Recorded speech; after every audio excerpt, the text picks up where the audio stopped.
All right, good afternoon and welcome to this edition of the MSP Success webinar series.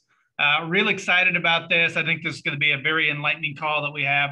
I've got Colin Knox from Gradient on here. Also have Wayne Hunter, one of our newest Producers Club members, a great Accelerators Club member, just moved up to Producers Club here in the program. So welcome to both of you on here. And on this, we're going to be talking about how you can recapture revenue, make more money.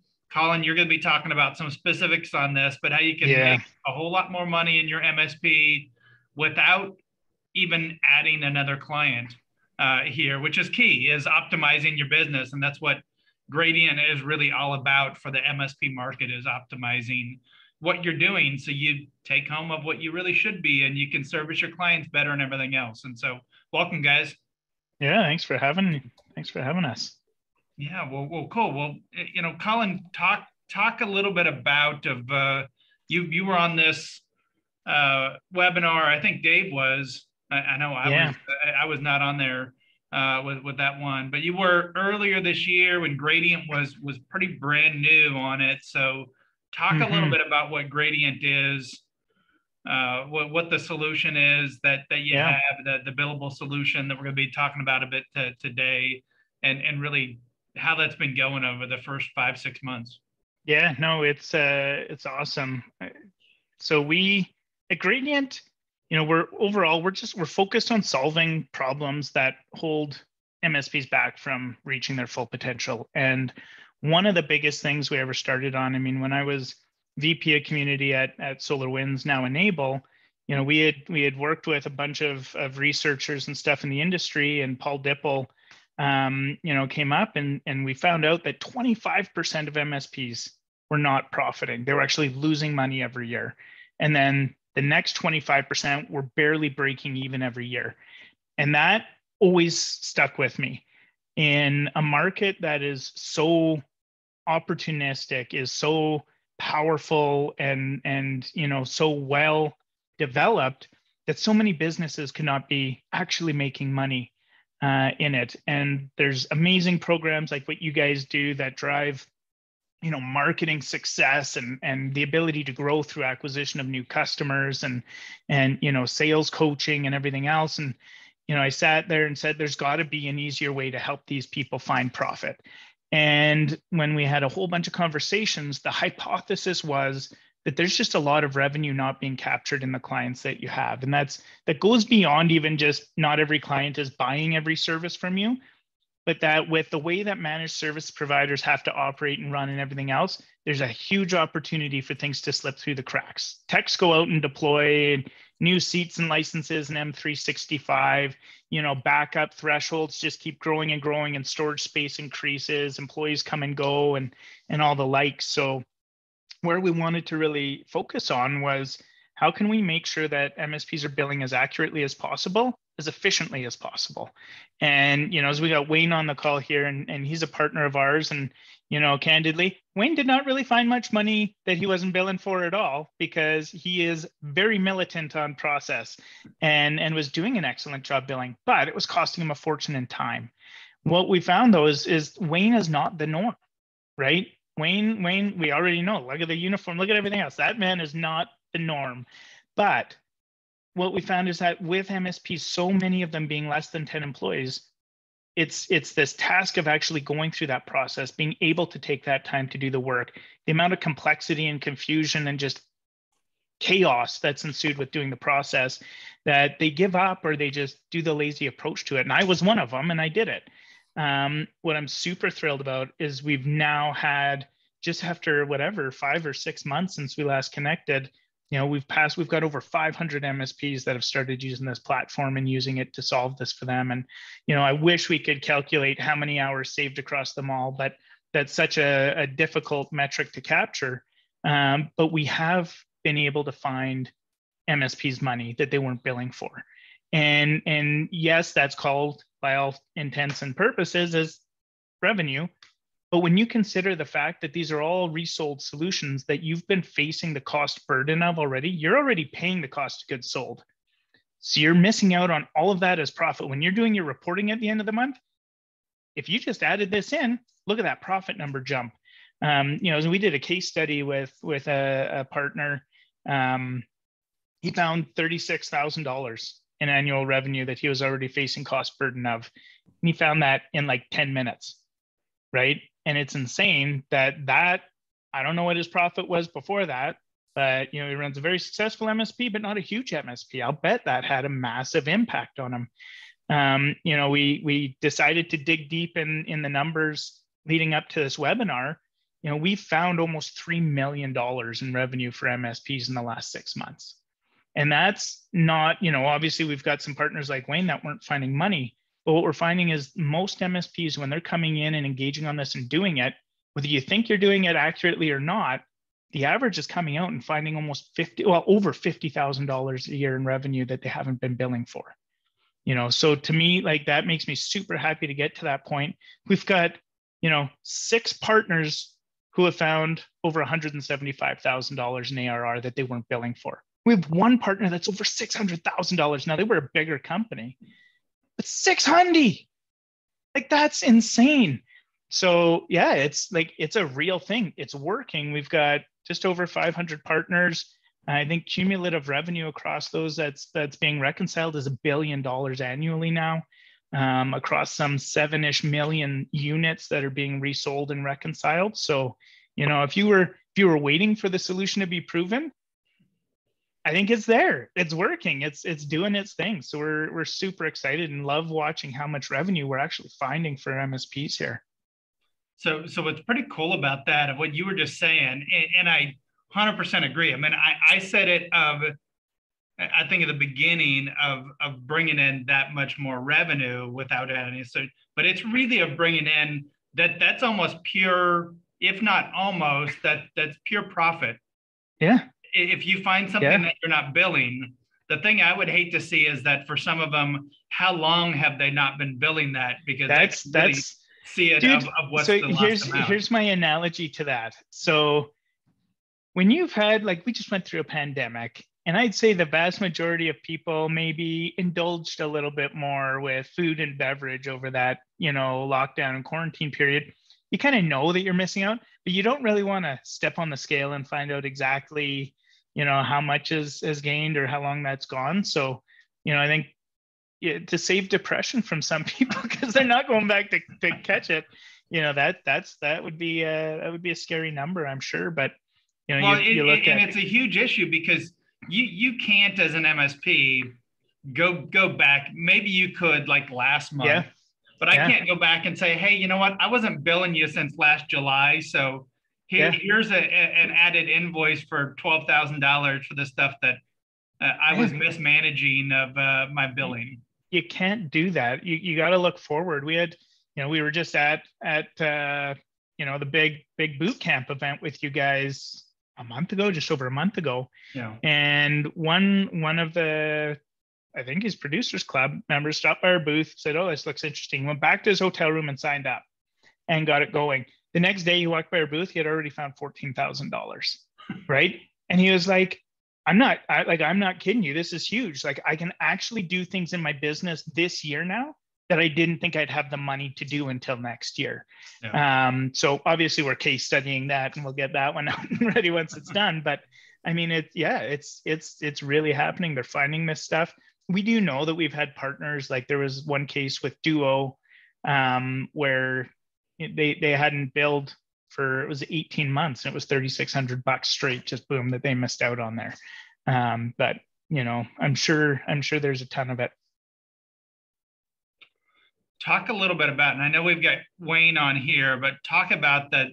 We focused a bit. You just touched on it. I've mentioned here that Wayne didn't find a whole lot of savings, but talk about the time savings too, because I don't necessarily know. I mean, I couldn't judge of what it is. I mean, I haven't done billing in forever on, like, what does it take to reconcile? I mean, how many tools are people using now that are then running through their system? Because it's gone up a huge amount.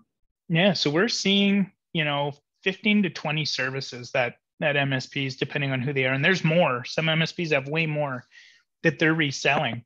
So when you think about the time and effort that goes into loading up 15, 20, 30 partner portals, and then the going cross-eyed between a million mouse clicks in your PSA to find that contract, find that line item, edit the line item, update it. And then let's face it, not every client buys every single thing from us.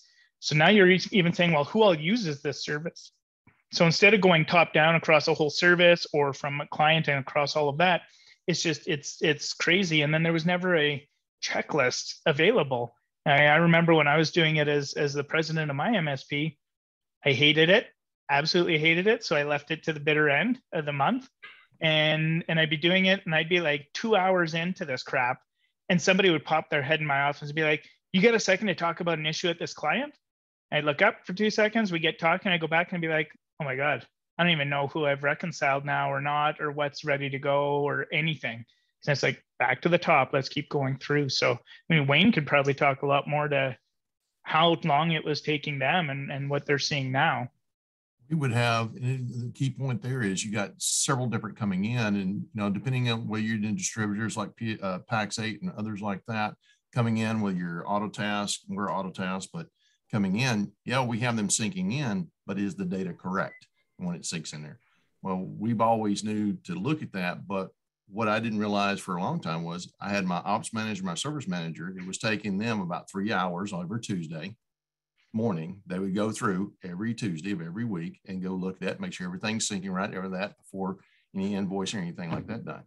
Now that's down to like 20 minutes a week. So now 2 of my senior people that's got a lot other to do, it frees that time up. But also that comes out of there, it allowed us to also look at our process and improve on our process. So it's not only the time savings, we actually took that a step further and actually looked at how can we improve our whole process from onboarding a product to having it billed to a customer, and how we can see that in real time. So those are the things, being able to get real-time feedback and what's going on makes it easy for me to make adjustments about when I bring product lines on, when I take product lines off, how's it going to affect, what's going to be left, what do I not know about? Now I see it and I can make a decision and move forward. And actually my team makes it, I don't have to. So that's even better. Well, and that's, kind of what's cool. Now we're super driven by this question of what if an MSP never had to spend time reconciling billing again?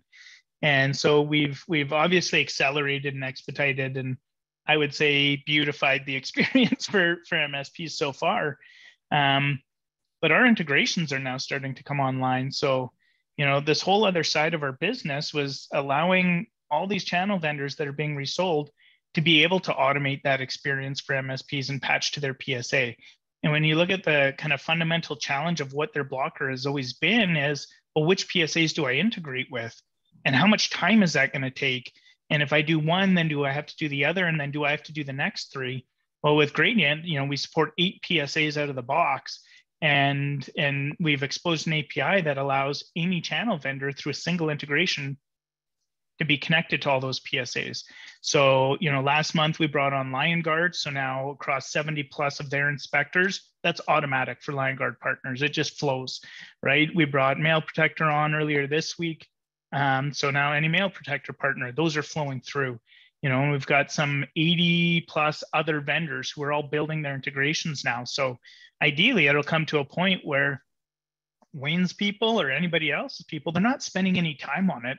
They're just going into Gradient to take a look at things and understand what's happening with their business. Because what we've also recognized, I'll share a screen here because we talked about it a little bit earlier,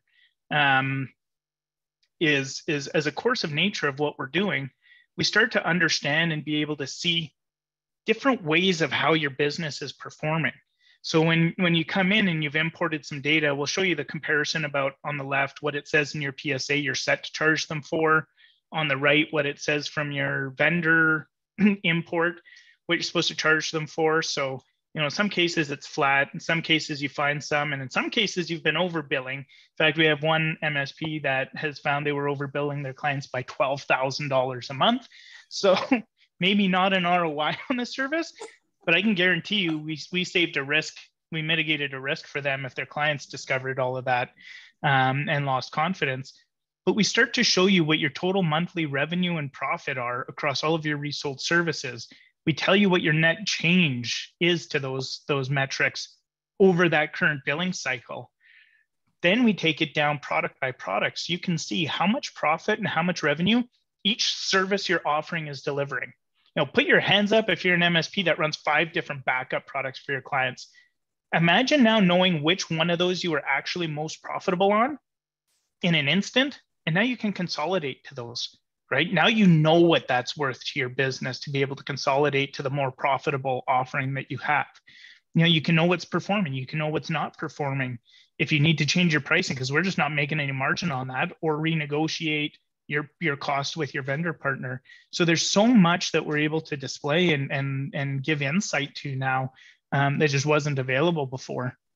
Hey, Colin, just break that down a little bit, just to make sure that everyone really understands of how you're doing that, or what are the numbers that you're pulling in, because that's a super powerful thing to be able to see by vendor of the profitability, where you're making the money. That's the thing, right? Is you never know. Every MSP I've ever met, maybe Wayne's different. We already know he's different. But every MSP I ever met, my own included, always looked at what was our profit on per client contract, like revenue and profit per contract, and then as a business overall. Never once did I go down and say, okay, for this example, for Mail Protector, what am I making on Mail Protector? Or what am I making on email security? What am I making on backup or SaaS backup or EDR or whatever else? I never did that, right? So you have things that contribute to your profit, and you have things that detract from that profit. You can start to see actually where you're making money, and then even per adjustment. So like Mail Protector for Freston Cakes and Bakes, I know that I'm increasing $200 profit by this. Now this is a funky number clearly, but I know exactly how much I'm increasing profit on that client, on that service, and I know overall, excuse me, for this service. So if I see high ratio of profitability, arguably I'd be chasing that service across the rest of my clients, because that's a high profit, high rate of win that I can get a return on right away. Hey, Colin, the thing about what I use this screen for is, even though we've been good in the process, the key point you took there is, when I'm getting ready for QBRs and looking at this, I'm looking what I'm doing. I'm also evaluating where I'm profitable and one customer not. And then I'm going, okay, this is working across here. Who do I not bring in? It's kind of like the cross sell that we do, right, Jeff? Let's go in and let's go target them. So I use it also in how I prep for my QBRs. I look at what we're doing right, what we're doing wrong. Do I need to adjust my stack? So you got a lot of operational and business level decisions I get to make from a single screen, instead of having to go get my team to go send me this big spreadsheet for me to look at. There's a lot of other ways you can gain stuff out of this. Well, there's little indicators too, right? So we had a partner that looked and they saw that one client, so let's say it was Emmett Brown, as they scrolled through, they had actually found that there was decreases across all their services with them. And then they saw that a couple months trending, that this is really weird. And they noted it because, hey, it's big and red with a big down arrow. So they actually saw that client was slowly retracting from them, turning and asking for certain things to be turned off and everything. So, you can't always watch CSAT, because not every customer does that. You can start to see if there's a decline across all of your services, whether it's the service, whether it's the client, what's happening, and sometimes if that's 1 or 2 or whatever here and there, that's not a big deal. But when you start to see drops of 5s or entire services falling out, that's not normally something you notice when you're just doing a quick number update across a million of these things. Yeah, absolutely. Hey, question that came in from Jesse. Colin, are you working on an Aterra integration? So we've gotten access, so it's on the roadmap. So right now we've got the 8 that we do. I don't want to list them because it won't be alphabetical order, and I'm sure I'm going to forget one or 2. What I do know, excuse me, is coming up next. So one thing I do know and will say is our TigerPaw integration works. So if you have TigerPaw partners, ours works. And the reason that I say that is because people would stop by our booth about TigerPaw stuff, and they would say like, because this company that's tried this company has tried, none of them work. Ours actually works. The next thing is, so the next PSA that will come online is Cloud Blue PSA. We will have Repair Shopper will be coming online. And then the next two after that are ServiceNow and Aterra. So those are coming. It's on the map. We're working towards it all, but yeah. Yeah, so right now I'll even list them off because I've got them on the screen. ConnectWise Manage, Autotask. I blended them together. BMS, Synchro, Pulseway, Halo PSA, Excello, and TigerPot. So those are the ones that you've got online right now with the other ones. So Jesse, it sounds like it is coming up relatively soon or on the roadmap to be able to have Aterra in there as well. What else are you seeing as the benefit? Actually, let me pause on that for a second because I've got a better question on it. What is it taking for someone? You mentioned the member that was at boot camp of going through, and they signed up overnight and then went through. So talk a little bit about what this takes to be able to set it up, because it seems complicated with all of this to get everything set up. So what is it really? You would think, but it's so simple, and it goes back. Like we want everything to be simplified. We remember the amount of things we were hooking up to our PSAs. There's always a pain in the butt. All this different stuff about API permissions that the vendor didn't tell you. And so then it's like, oh, it's not working. No proper reporting, anything else. And then, my number one most hated process or part of an integration was always the mapping. Clients that map to clients, services to services, contracts, all of that type of stuff. So we simplified it all. So we go on a least privileged access. So we tell you as part of the thing, so I'll step you through here, the full setup on the demo video, but this is the other thing. We're totally frictionless, I guess I'll say, right? You don't have to talk to a salesperson. You don't have to talk to me. We're not going to chase you anything else. The product to get started is free. Like, we're a freemium-based solution, product-led growth. So you get in, we want you to be able to experience the value of the solution for free, so that as you turn on your integrations to automate this for you, that's worth paying for, right? So we let the product sell itself for you. So you come in, you don't have to create an account, you don't have to create a username and password. We piggyback off of Microsoft, Google, or we use a magic link. So you choose your login that you're gonna do, and then we just ask you a few questions. Your name, your company, what country you're in. We move forward to this. You move it forward a little bit more, and then you choose your PSA. And to Jesse, if your PSA isn't listed, you tell us my PSA isn't listed, and that's immediate feedback for us. We're a feedback-driven organization, so we're not going to build Aterra until enough people have clicked and told us, I want Aterra. Right? And that's how we drive our roadmaps. That's how we drive what we build. So you select your PSA, whichever one it is that they've chosen here. So Halo is on this demo. We tell you exactly what you need to do it. Now, this video itself is actually a little bit old, and we further enriched this to a point where, one, there's a video you can click that is specific to your PSA that shows you in your PSA exactly where you go and what you do to create this API account and user. Right? And we tell you exactly what needs to have app and everything else. If you don't have access, if you're not an admin of your PSA and you can't create API users, we actually have a little button up here now that allows you to invite your colleague and send all the instructions to your colleague of what they need to do to set up and give you your API tokens and keys. So once you've got that stuff, you move forward, you put in, again, it's different depending on the PSA. So you put your information in, and then we do a save and test. Everybody else seems to have just done save, right? We actually test to make sure we've got the permissions needed and everything else. After that, we sync in the data, right? We sync in the stuff for your contracts, your clients, your services, all of that, so that we're able to map this through.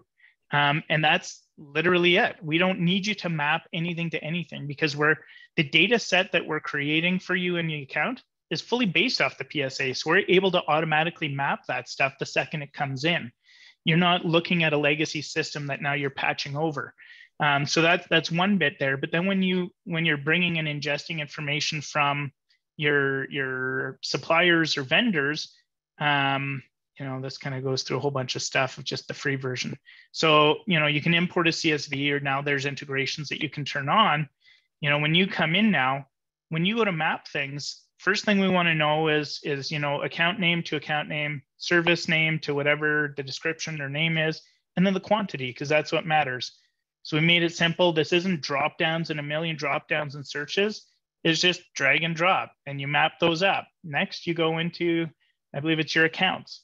So we will automatically map any straight matches. So you don't have to do that. I think as a tech, I always was like that. Why? It's the exact same string, exact same name. Why isn't this mapped automatically for me? So we did that. And then we also give you the ability to hide what's already been mapped. If it's not mapped because we couldn't find it, you click this little filter dude icon right here, and it does a short list search for that. So actually, I'll just show it to you in action. So they click that, it automatically does the search, for the first bit of that string, and then it does it. You click it again and it searches it. So you don't have to scroll through 1,000 accounts of dead accounts that don't exist anymore, clients you lost, prospects, vendors, suppliers, partners, all of that kind of stuff. And then you just map your services. We don't make you map contracts. And that's the number one way that we're actually finding revenue for people.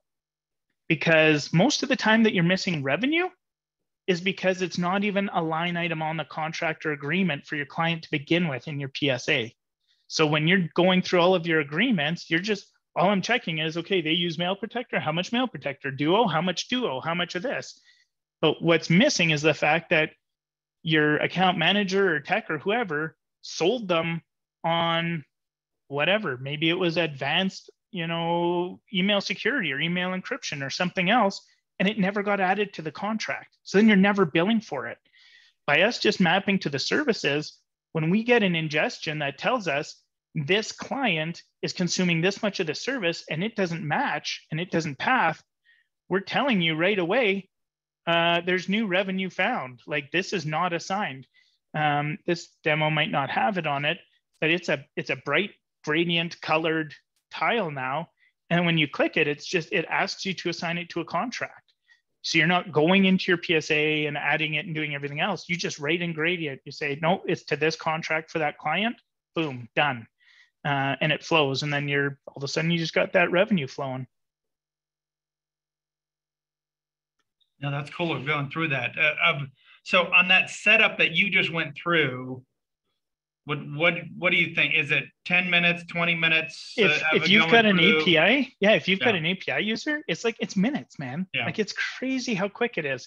If you're a really large MSP with a really large data set in your PSA, sure, the sync might take a few more minutes, but the actual process is lightning fast. Like, your time to value of seeing your business and all your products, 2 to 5 minutes tops. If you've got an API user, you can create it yourself.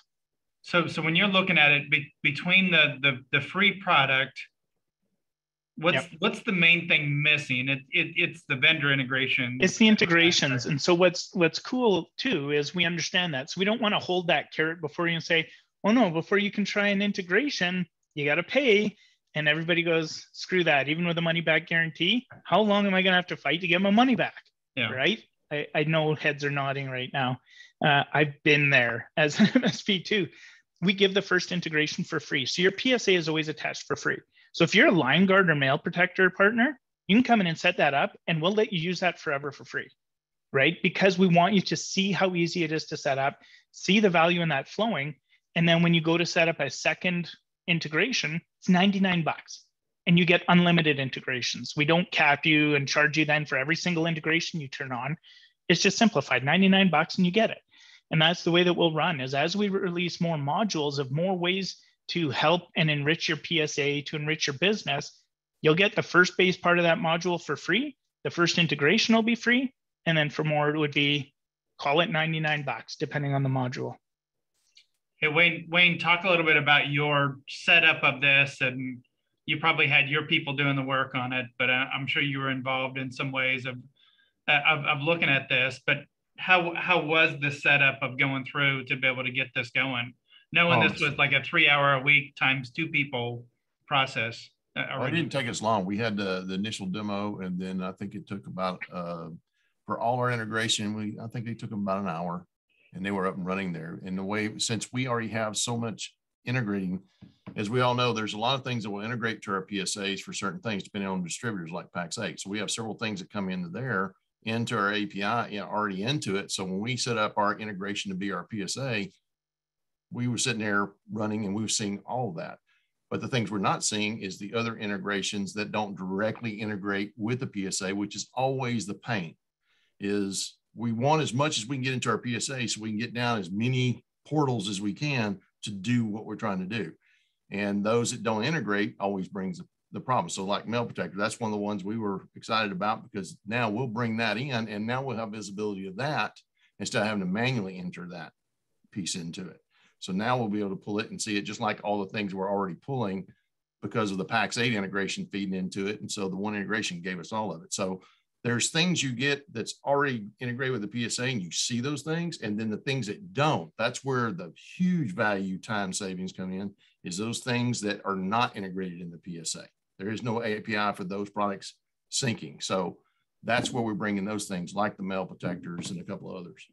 And I think that's the big one, Colin, for you that you talked about, that you almost, I don't know if you stumbled upon it or if it just ended up being something that the vendor started seeing in the channel of that you guys were doing all this, that it happened because of really the feedback from customers. That's the thing, man. Like, it's so funny. So I've been very fortunate in my career, you know, founding and creating categories and doing stuff like that. And a bunch of people are like, how have you, like, how do these ideas come to you and how do you innovate on this stuff? And the trick and the big secret is you just shut up and listen, and people will tell you. Other people innovate for you. So yeah, like I'll share a quick screen. Everything's available on our website, but like, here's just a spattering. We've got more than 80 vendors who are working on integrations with us. This is a spattering of some of them that are working through our program today. But you know, when you think about it, so when we were trying to solve the solution to begin with, we figured we were going to have to follow the path that a bunch of other integration aggregators in the industry have done. Go and build our own integrations against all of these companies. And we had conversations with 5 or 10 of them with what we were trying to do. And they were like, hold on, like, this is one of our top roadmap items too, because our partners and resellers are begging for us to integrate through their PSAs. But, you know, this is going to be a 2-year project for those companies because of all the PSAs and the build and QA and everything else. And they said, you're already connected to all these PSAs? And we said, yeah. And they said, do you have an API? And we were like, no. Yes, we do. Would you build against that? And they were like, hell yeah. So yeah, we went back to our engineers. Fortunately, we actually did have an API. I didn't even realize it, because that's how they had structured and architected that they were going to connect from one API to our API just to accelerate how we could deliver things. So yeah, we exposed that and people have been kicking it off, right? And so that's really driven us. And as you think about any way that another vendor could integrate to your PSA, you know, we will eventually start supporting those, right? We're getting those requests from both partners as MSPs and integration partners, right? They're already telling us, yes, we need to deliver this billing piece for our partners, and the MSPs are clearly telling us that. But then they're also saying things like, hey, I also need to be able to create service tickets in the PSA. So wink, wink, nudge, nudge, guess what might be coming next, right? Is a way to consolidate all of that, a way to allow them to create that through a single integration, allow you to solve that without having to set up 1 million integrations or look through 1 million consoles. So that's how we've started to expand out. And that's really given birth to this new category that we've created here of just being the one that can connect all of your solutions to your PSA for you completely agnostically, and you know, accelerating your time to having access to those integrations. Yeah, so we had one question that came in from Kevin, was give a little clarity on this of where does this pass through and where does the actual billing still happen on this? Because you're not doing the billing out of Gradient, correct? No, so we're not billing, we're not creating invoices. What we do right now is what I would refer to as like the second last mile in getting your bills out. So it's really easy through most PSAs today to just select all. It's got some accounting package integration, send invoices, and it does it. The bulk of the work goes into making sure that the amounts that you're billing is accurate. So that's what we do. We make sure that what is going to be billed out of your PSA is accurate with what your clients are actually consuming. That's where we come in. Now, there are a number of MSPs that don't actually do their invoicing out of their PSA. So let us know. We are thinking of potentially supporting Reach direct into accounting packages to support that. But again, feedback driven, we're not going to build something if we're not sure that you guys want it. So by all means, flip us an email, jump in the system. We've got a feedback loop system that once you're signed in, you can suggest any feature to us, recommend, vote on things, everything else. But yeah. Yeah, and it's kind of like Simon saying on here, we bill through QuickBooks Online. Yeah. And so that same sort of thing is that you're going to be billing those. So when you're reconciling on these, it's passing that additional license or whatever it is, depending on what it is that you're reconciling, it's passing that back to the contract in your PSA, correct? Yeah, exactly. So just like Simon said here, right? Yeah. He does it through QuickBooks Online, but from the contracts and Autotask. So we update those contracts in Autotask, so you don't have to worry about all of that. Yeah. Yeah, and that's the big piece of it, is that one. So question on this, and I know, you guys were early on when we did a webinar back early in the year. One of the questions that came up on it, and I think it's one that's always in people's minds when you talk about so many different integrations and tools and everything else, is the security. Every MSP should always be worried about security of anyone else within their system. So how do you address that from a security side of things here? So I guess, how do you make it where it's super secure for MSPs? Totally. So a few things. So if you haven't seen my face, heard my voice, or seen my name before, data security is massive to me. So I founded and operated Passportal as a privileged credential solution for the MSP market. So we had thousands of MSPs, hundreds of thousands of end customers with their privileged credentials in. We take data security seriously. And so we are fortunate to have earned that reputation and trust on that side, but we take this no differently. So all data is encrypted in transit at rest. We are full SOC 2 Type 2 certified compliant. We are GDPR compliant. We are HIPAA compliant. We're currently working to our ISO 27001 compliance. It's very serious for us. Our director of security, Matthew Topper, was a director of security and InfoSec for one of the largest MSPs and private equity-backed consolidation plays in the US, Iconic. So he runs our entire security program and systems and privacy and compliance. We've got a full vulnerability disclosure program. We take everything seriously, and there's certain names of vendors that we cannot release who's building integrations with us because we're under NDA with them. But we have gone through full due diligence to build against us and push data into us from Fortune 500 and Fortune 2000 companies. So I promise you, if our security passes them for their engineering to be able to engage with us, we will pass for you. Our SOC 3 report is publicly available for anybody right on our website. If you're a customer and you want our SOC 2 Type 2, 100% we'll send that to you if you ever want to meet with and talk to and understand our full security program from Matt Topper. But we also have a full security and compliance section on our website that walks through all of our controls and policies and everything as well. Awesome. No, that's great. I mean, covering all of it, you guys truly are transparent in everything here.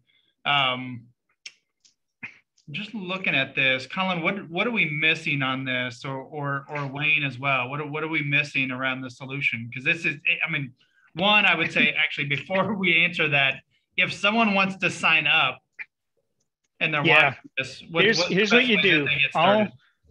All of you on this call, you go to meetgradient.com/register and start going through. I can show you a demo video, everything else of how easy it is and how simple. go through the process. There's no credit card up front. All we're knowing is your name and email address, and then you can see everything else. You want our SOC reports, you can access them there, but go to meetgradient.com/register and start the sign up process. I'll do it even one better than that, is we've got a promotion going right now that ends in a couple of weeks, which we called our spring into summer Flamingo fanny pack contest, because fanny packs are back, baby. So everybody that signs up will get a super sweet fanny pack, whether you want it, you want to give it to your kids, your spouse, whatever. We are randomly drawing, and in some of those giving away $500 Amazon gift cards. You may say that I sound Canadian, or you might know I'm Canadian. It's USD. You will get true 500, not like $35 American. So yeah, we're giving away $10,000 too for everybody that gets going. We believe so much in the platform. We believe so much in how it goes. We know how expensive it is to reach MSPs in this market. So instead of dropping another $100,000 or $10,000 on another event, why don't we just give it to you guys? We know the solution works. We know how easy it is to use. We'd rather just give that opportunity to you guys. So yeah, meetgradient.com/register. Go through the process, get a fanny pack for sure, maybe $500, and possibly, what's our average here? 50 grand in revenue found. Not Things bad could for be signing worse. up for free. Or what did Wayne save? Like 24 hours a month? Just saying, like, there's some good to be had. Go hop in. It's super easy. Yeah, absolutely. That's awesome. Actually, we've got a Slack channel that tells us as people are signing up. And you're signing up right now. There's some of you who haven't. I can see your names. So, I mean, Mary was posting for us here internally with it that, just to do the math on it, Wayne, for you, the old process, 2 people, 3 hours every Tuesday, 6 hours a week, 4 weeks on average per month. So 24 hours of labor per month, now down to 2 people, 20 minutes every Tuesday, 40 minutes a week. That comes out to 160 minutes, which is less than 3 hours a month. So you're talking 20, 21 hours of savings there for 2 key people on your team. Yeah. Exactly. And what would you rather be doing this summer instead of doing the billing? There's beaches, golf, like there's so many things. Hey, there's some people you're ruining their day because you took away their favorite part of their job was doing billing reconciliation. Yeah, right. I call BS. Yeah, right. Hey, there's some weird people out there with it. I did see one other thing, and I don't think we really talked about this, is that is there a way of automatically increasing your service offering prices on a contract with the whole, or is there a way of increasing the prices, like the unit prices, or is that more of a bumping up on the number of licenses? So in theory and feasible to do, yes, we could do that. Depending on the PSA, some PSAs would let us write to that, some don't. If it's something you want, sign up, get in, make the feedback, right? Make the request. What we do have available, and right now it's only available through integrations, is if your vendor partner has chosen in the integration that they built, if they've chosen to tell us your cost on services, we will update that in your PSA for you so that at least your base cost. And I remember that was something that always sucked for me was, oh crap, we've either grown in volume and so my price is different, and then I'm updating that in the PSA and doing other stuff, or it's a wrong price, or we just didn't put it in. But yeah, I mean, if your vendor is willing to send that through the integrations, then we'll update that. We just got more of you. This is good. Keep going. Come on, people. Come on. 500. Colin, on this, as you're going through, I know you do it based on feedback of your actual clients, of what they're looking for, the tools that they want the integrations on. That's where you really prioritize a lot of this. What do you see from a timeline of being able to get? I mean, I don't even know how many tools that are out there right now that MSPs are using. There. What does it take for Gradient to be able to get 99% coverage of all the tools that are in the market? So that it's tough to say, right? Like I think I'll say we're running very fast right now. So 6 months ago, we had less than 100 partners. We now have over 500 partners. About 7 months ago, we were 13 employees. Today, we're 50 employees. And I'm just looking in our HR system. We've got like 15 engineers on our team. So like we're running quick on things and we're developing things. Our integration path. So, I mean, if whether somebody's in our integration program or not yet, if you want them integrated, invite them. I can assure you the reason that they aren't integrated with your PSA today is either it's not ranking high enough because when they do their what's called a RICE method, they compare, return on investment versus complexity and effort involved in the dev. So if it's a smaller PSA, like it's not the major ConnectWise and auto tasks with tons and thousands of MSPs, it gets ranked way lower for them to build because the amount of effort versus the potential return. So if they're not integrated with your PSA yet and we support it or we're about to, tell them to integrate with us because then you get it and they get it and they get all the other PSAs as well. I'll tell you, we're batting 100 with every single vendor we talk to. And that never happens. So every introduction that happens, our partner advisory council, Wayne's on our partner advisory council as well. I mean, every introduction we get, we're getting on their roadmap because it's just, and we don't charge them to integrate either because of the value this drives to the industry. So, I mean, it's for small vendors, like 2 weeks to build an integration, if that, like it's less than half the effort to build an integration against Gradient than any other PSA because of how we've simplified everything. So make that introduction, invite them, email your partner manager. If you know somebody else in the C-suite, bring them on. That's totally welcome. Just CC integrations@meetgradient.com. And our team will run with it, right? Like most vendors in the space base what they build off of your feedback. And so the more that they hear from Gradient, the more that we have, again, another name I can't say, but a major platform in this space called us last week because they've had so many of their partners asking them to participate with Gradient. We're moving into pilot phase with them now. So, I mean, it moves fast.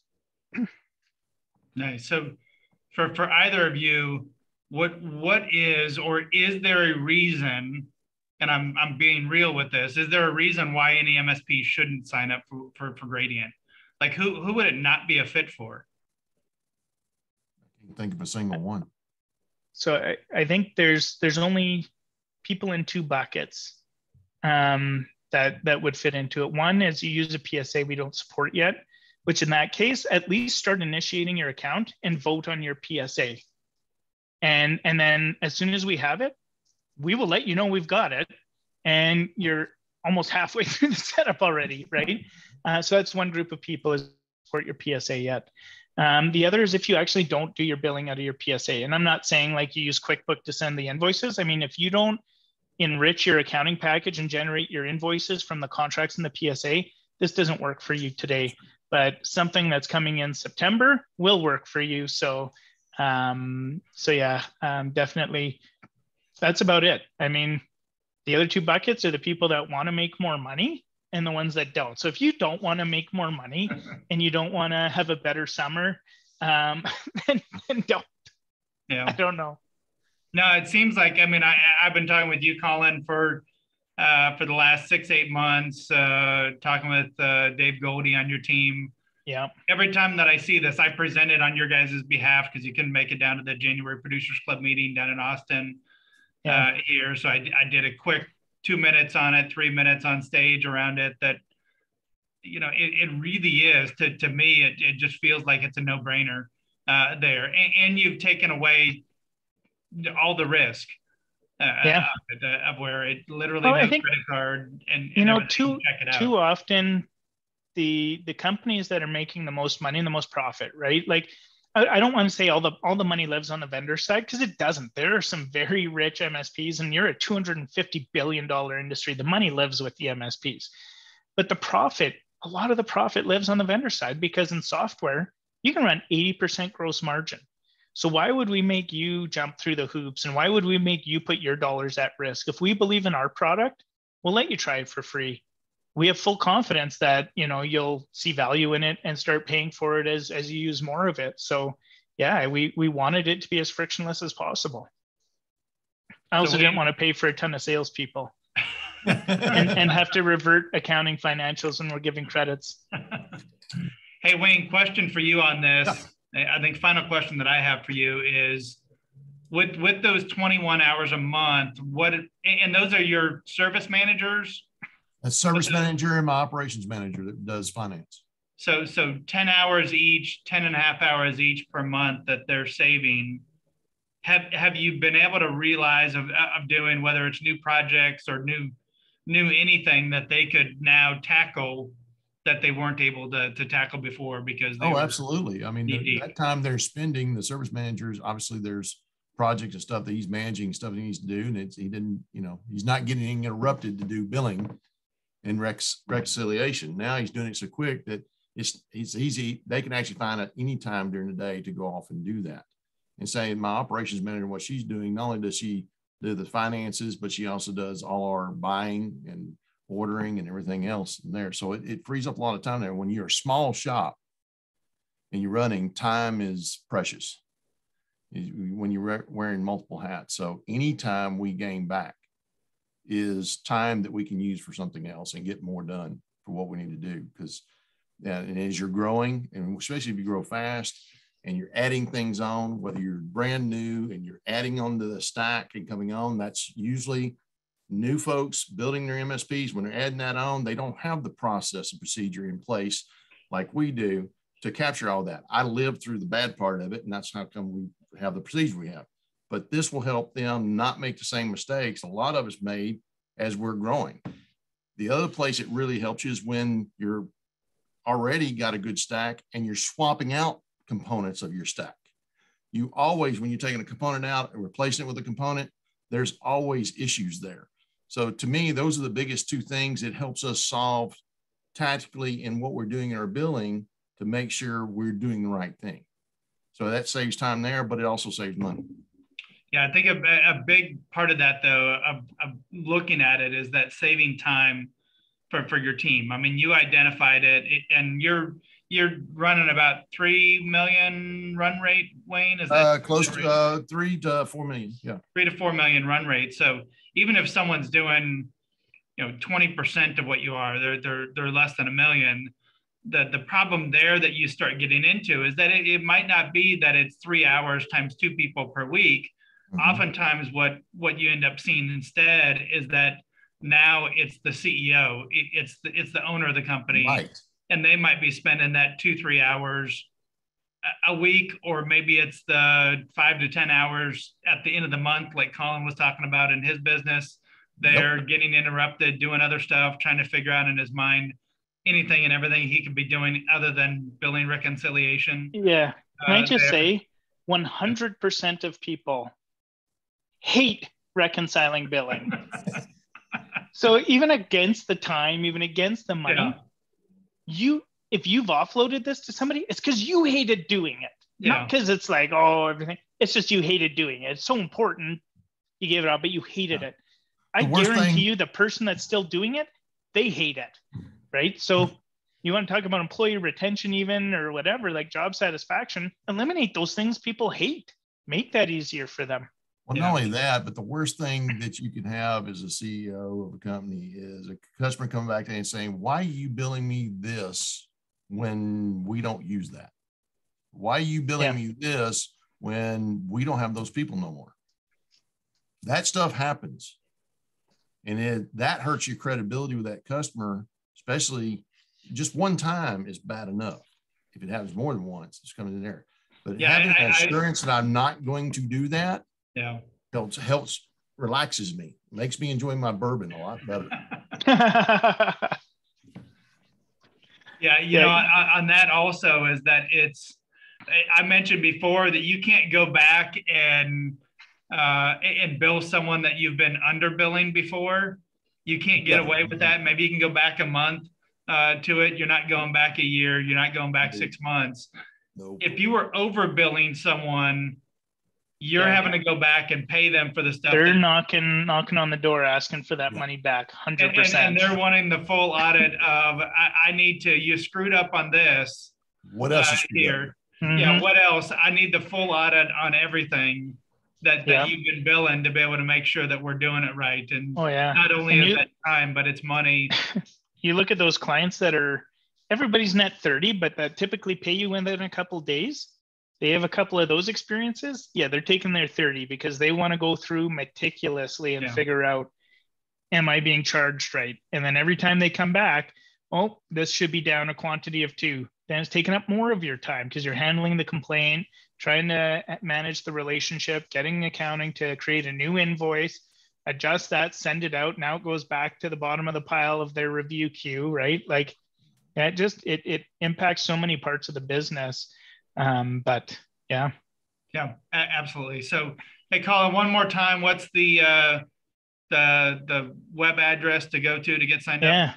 meetgradient.com/register. And that's MEET. We're not a meat shop. All right. Well, good deal. Hey, guys, thanks for hanging out here today. Wayne, thanks for taking time out of your day to get on here with the two of us.